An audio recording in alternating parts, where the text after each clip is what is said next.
珍珠奶茶幾錢啊？8蚊，呢一陣味同我讀書嗰時偷偷地買嘅第一杯奶茶嘅味道一模一樣。而家個位數嘅奶茶都好少啦，以前唔知買幾錢呢？知食乜嘢？今日嚟精品街呢邊帶大家揾翻童年嘅味道。聽講呢間店呢係番禺奶茶界嘅鼻祖嚟嘅喎，試下佢。就是這家開在精品街附近的古早味奶茶店。呢間店係幾多人嘅童年呢？快啲彈幕話俾我知。鮮薄荷檸綠，好經典啊呢個。還有很多種口味的奶茶，感覺他們小時候爆過我。佢唔單止有奶茶喎，仲有咖啡、拿鐵、酸梅湯、配濕皮。你從02年開到而家，同我咁大嘅間店，呢個就係23年後嘅價格啦。我哋點咗兩杯最經典嘅珍珠奶茶，同埋一杯檸檬茶。試下呢杯珍珠先，好似以前讀書課後嗰種感覺。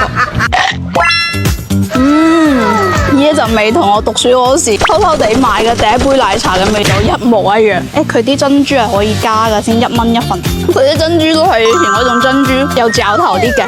一啖翻咗10幾年前，仲有呢張卡片啊！睇翻呢張卡片，瞬間諗翻起以前冇手機嘅年代，就係要帶張卡去集㗎啦。而家都係線上小程序就可以集。再試埋呢杯檸檬綠茶。哇！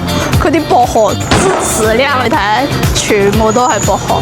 真是到達檸檬茶了，淺嘗一下。哇哦！飲起身好清爽。呢杯咧係11蚊，珍珠奶茶係8蚊。